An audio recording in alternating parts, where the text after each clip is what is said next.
All right, what's going on, everybody? Broken Games HDR here. And in this video, I'm going to give you my top 10 most anticipated games for 2020. So this list is only going to include games that we know are pretty much solidified for this year, 2020. Of course, there's going to be games that get announced in the future. We know there's next gen games coming out because the next gen consoles are going to come out this year. So those games, it's possible unannounced games would make it on my list if we knew about them, of course. But it's as of right now, which is January 21st. This is my top 10 most anticipated games. And just a disclaimer, I'm going to tell you from the get-go, number 10 on my list is not necessarily a game that I'm excited for. It's just so far, based on all the games that I looked at, it was pretty much like a filler. Like, I'm not really excited for it, but I could only come up with 9 games that I was really excited for. So this game pretty much only made it because there was nothing else I could really think of, right? That's the kind of year it is right now, based on the games that have been confirmed. So let's get right into the list. So coming in at number 10, which I just spoke about, I have Avengers. So I'm not overly impressed with what's been shown of Avengers. I think it might be a decent game. It might be a mid game. You know, I'm not really completely sure, right? It's been delayed. Hopefully that delay helps it out. I think the showing of it hasn't been necessarily the best. It looks a very basic combat. The story is original though. And like I said, it was pretty much between Avengers or Cyberpunk for the number 10 entry. And some people are going to kill me for that, but I'm going to keep it real with you. I don't think what's been shown of Cyberpunk is very impressive at all. I think, you know, that game was delayed too because it was still very early in development, and what they showed really wasn't that great. It really wasn't impressive, and people really are hyping that game based on the resume of the developer behind it, who is CD Projekt Red, which most people have catapulted them to a top 3 developer in the industry, all based off of one game. So no, I chose to go with Avengers.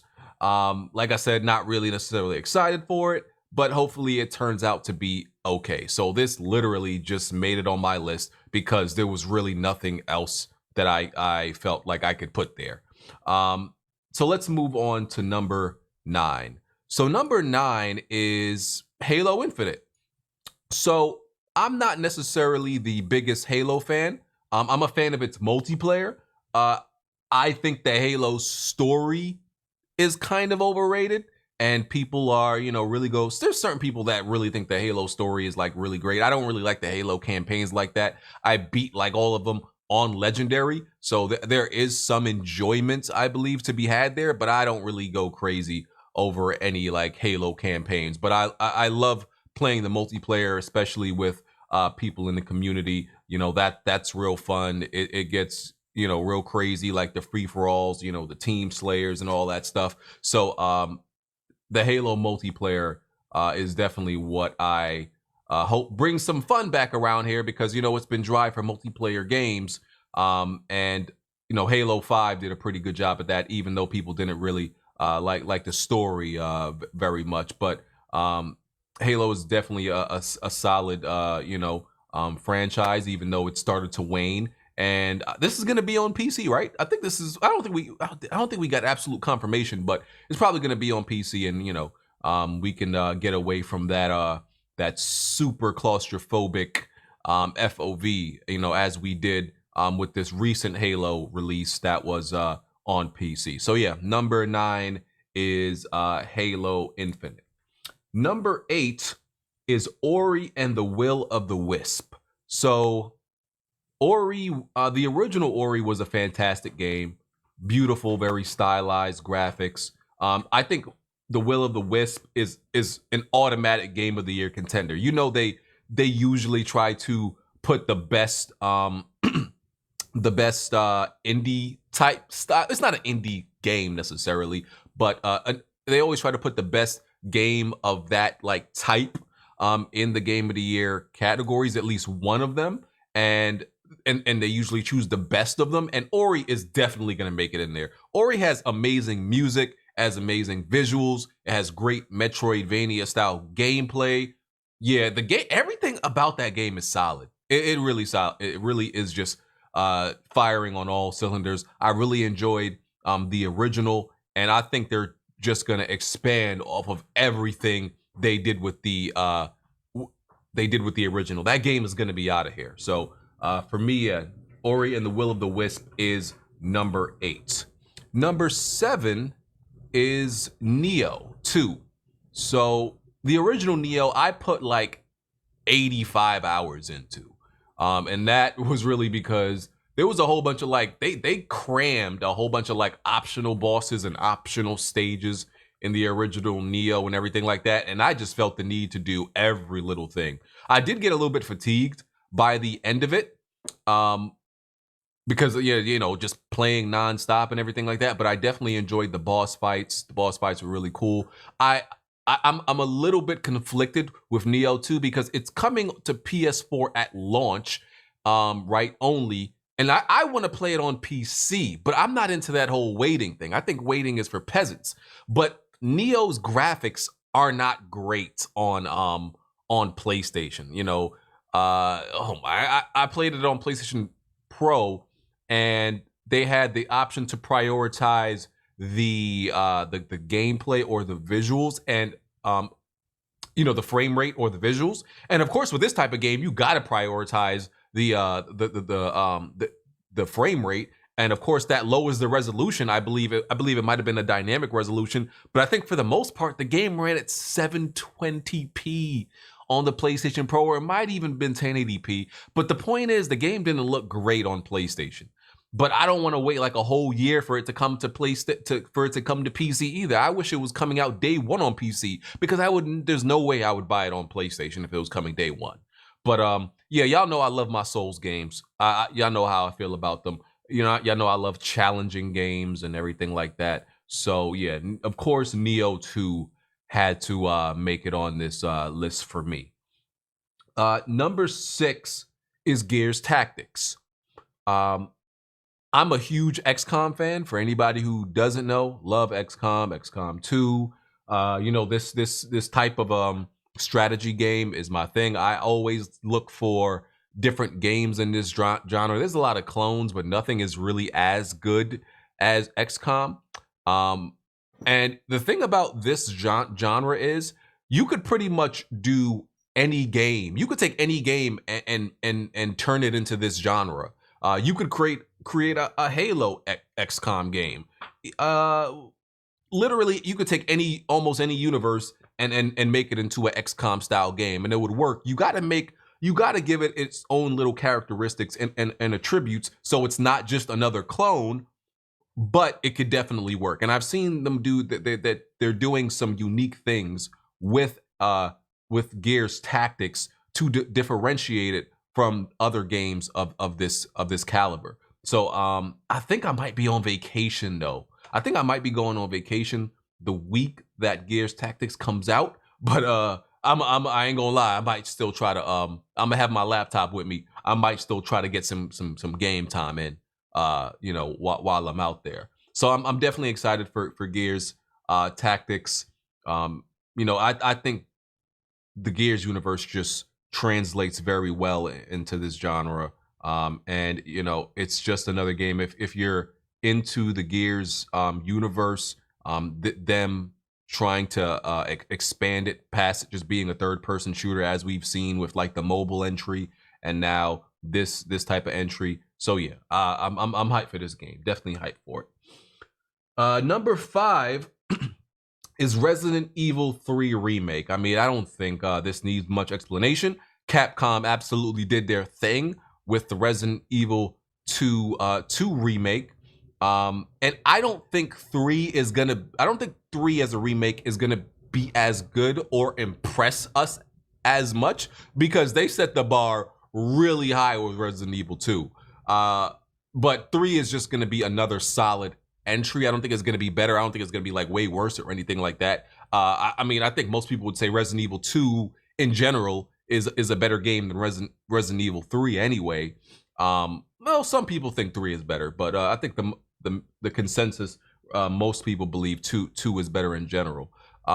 So yeah, the bar is set so high, and that like surprise factor of how good 2 turned out won't be there with 3. Our like expectations are set, so we'll still enjoy 3 and the fact that it takes place simultaneously as when 2 was happening, and they're adding some obviously adding their own modernization gameplay to 3 as they did with 2 and everything like that. So yeah, it's definitely gonna be fun. I'm definitely looking forward to this one. I don't think this one is gonna be game of the year. I don't think it's gonna be nominated for like putting many game of the year categories like 2 was. Simply because of the fact that of what I stated before, that there's a little bit more competition this year, and like 2 already set our expectations. So, but yeah, this is going to be successful, and hopefully, Capcom brings like Dino Crisis, a new Dino Crisis game, a new Onimusha game, and some more of those, because yes, we definitely want to play some of their old games remade. So yeah, Resident Evil 3 Remake is number 5. Number 4, oh man, I could hear the tears already. I could hear the frustration. I could hear the anger. How dare you? I'm gonna kill you, BG. I'm gonna find where you live. How dare you disrespect this game?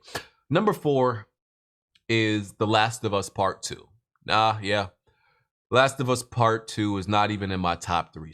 This is not a, to me, like when you look at this objectively, it's not a bad thing. I mean, it's in my top 10 games. It's number 4, but some of you are gonna look at that like that's blasphemy. Like how dare you? This is heresy, right?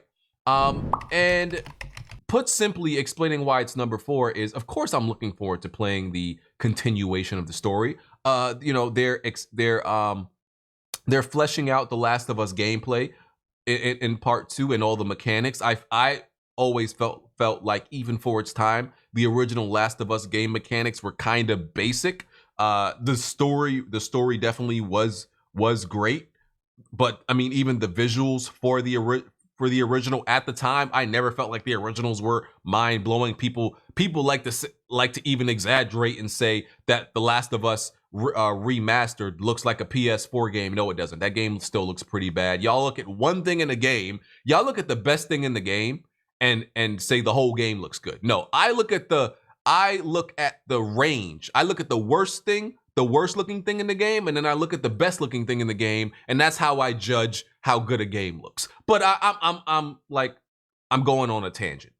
Point is, The Last of Us 2 is going to be a much better game than obviously the original, right? Last of Us wasn't even my game of the year, as it was many other people. But the real reason it's not in my top 3, it's not a better part of the list, is because there's not going to be a Last of Us Factions. And I love Last of Us Factions. I love that online multiplayer. So when Naughty Dog hit us with the bait and switch, they originally told us like, yeah, multiplayer is going to be there at launch, and then when it wasn't mentioned, we had to stab it out of them, tell us what's going on with Factions, and everything like that. When they finally told us like, yeah, it's not going to be available at launch, sorry guys, and we've pretty much learned it's going to be a separate a separate product. And yeah, I'm gonna be real with you. If it was there, if Factions was gonna be packaged with this game as originally told, as how they originally told us, it would absolutely be number 1. It would be number 1, because it would be I feel like it's an incomplete product missing the multiplayer. So being with the fact that it's missing a part of the game that's important to me, it drops down 3 slots from number 1 to number 4. Sorry. So yeah, The Last of Us Part 2 is number 4. Number 3, and this shouldn't necessarily be a surprise. I mean, people like to get on me all the time that I screamed like a little girl and at the top of my lungs when this game was announced. Final Fantasy VII Remake. It's yeah, I mean, listen, it's one of my favorite games of all time. The reason it's number 3, I mean, you could argue it should be at a better place on my list, maybe number 1 or number 2. But the reason it's number 3 is because of the episodic releases. I even told myself at one point, nah, I ain't getting this game. They releasing it in episodes. Nah, I ain't with that. I'm gonna wait for the whole thing to come out. And then I was like, who the hell am I lying to? Like, why am I lying to myself? I'm getting this damn game. Listen, when it comes to your favorite game, everybody has a price. And that's just a fact. We can say, oh, I'm not gonna support this. I wouldn't do this. I'm not buying it. Until it's a game you like, yeah, shut up. It's like Mike Tyson said, everybody got a plan until they get hit. So then and they hit us and they hit me with my favorite game, except it's episodic. And I'm gonna shut up and I'm gonna buy that game. I'm gonna know my role, okay? So yeah, Final Fantasy VII, love the game. People have been clamoring for a remake for a long time. So yeah, I can't wait for it. So yeah, Final Fantasy VII is number 3. Number 2. This might surprise some people. Number 2 is actually Ghost of Tsushima. The reason it's Ghost of Tsushima for me is more about my interest in this game. Because it's like my interest is boosting up my anticipation for it, right? This game is gonna be God damn it, I'm forgetting their name. Sucker Punch's most ambitious game. And I think this game is really going to surprise a lot of people based on the scope and the magnitude and the just the gameplay mechanics, right? I don't know how the story is going to be, but I think this game is going to be very deep in the gameplay department. And I think it's obviously going to look the presentation is going to be top caliber, right? But as I said, am I necessarily like more hyped to play Ghost of Tsushima than The Last of Us? Not necessarily, but I'm more interested in playing Ghost of Tsushima than The Last of Us, due to just based on the fact that I kind of know what I'm getting with The Last of Us, and it is going to be like this open area linear game. I know what it is, and there's not much surprise, I guess. It's not even surprise. It's just that what I picture Ghost of Tsushima being based on gameplay, I think is going to have me more interested and enjoying that game slightly more than The Last of Us. So what I think Ghost of Tsushima is going to be is what I'm basing this off of. And I know that's kind of like, usually I don't make that type of leap, but I'm going based off of what we've been shown and what I'm like, I guess, predicting the game will be like. So yeah, it is what it is. Ghost of Tsushima for me is number 2 based on what's been shown and what I think we're gonna be given. The interest just catapulted it to number 2 for me, and just the fact that they've been working on this game so damn long. I think Sucker Punch is putting their foot in this game. They putting their foot in this game, and I think it's gonna be like a Game of the Year nominee. And I tend to love these samurai or ninja or shinobi games, whatever you want to consider it. I tend to love these things. So yeah, Ghost of Tsushima for me is number 2. Number 1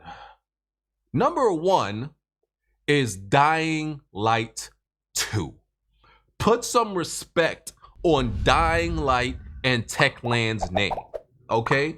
The original Dying Light was the sleeper hit of the year when it came out. I don't even remember what year that came out, right? It was the sleeper hit of the year. It was the most underrated game of the year. It was probably the most unique game I played in a long time. Not that there's no other game like it. You can bring up a few other games like it. I mean, of course, Dead Island. Dead Island was a bad version of Dying Light. You could bring up you could bring up Mirror's Edge because of the parkour. You could bring up Brink because of the parkour and the shooting, and some other games. No game is completely original, but the fact that this game put together the parkour and the melee combat, but also had shooting combat and had an interesting story. The visuals were probably the weakest thing, and the game had so much like lore, and I love the Easter eggs. And then they released I think it was an hour-long gameplay demo, and it looked beautiful, and the game looks so fleshed out. They added like way more parkour moves. They added I think like, was it dialogue? It was like dialogue decisions and trees and multiple endings, and you got your choices, and they got consequences, and they got this beautiful large world, and they expanded the combat. They tricked that thing out. Okay, Dying Light 2 is looking crazy. I don't know if y'all seeing what I'm seeing, but that game looks amazing to me. It looks phenomenal. By the way, I did an interview with one of the game designers for that, so y'all should check that out. I did a little hour interview with Simon Smektella, I believe his name was. So yeah, y'all should check that video out. But yeah, Dying Light 2 is just looking phenomenal to me. That game was disrespected because, and it's funny, that game has like a 78 on Metacritic, but it has a huge fan base. It sold really well. And if you ask anybody who actually played that game, they'll tell you they are lost. They are bewildered at how that game has a 78 on Metacritic. That game is at the least a high 80. So I don't know what the people who were playing this game, I don't know what they played, but this game is at least a high 80. And I have no doubt that Dying Light 2 will be like at the lowest, low 90s on Metacritic. That game is going to be phenomenal. All right. So yes, Dying Light 2 is my #1 most anticipated game of the year. So yeah, that's my list. Let me know what y'all think. I'm sure some of y'all gonna have some problems. I'm sure I'm gonna get slandered for a few things. Hopefully I didn't I went through the 2020 list of games a few times to make sure I wasn't missing anything. I wasn't missing a few games that should be in consideration. Like I said, Cyberpunk 2077, I guess you could consider that an honorable mention. I don't think there's much honorable mentions but besides that one. And obviously, like I said, I'm going based off of games that pretty much have solid 2020 release dates or frames, like time frames that they're at least definitely releasing in 2020. Some of them, we don't know when, but they're definitely 2020 games. So yeah, hit the like button. Make sure you hit the notification bell so you can know anytime I upload a video. Let me know what y'all think about my list. Follow me on Twitter, and I'll check y'all next video. All right, I'm out of here. Peace.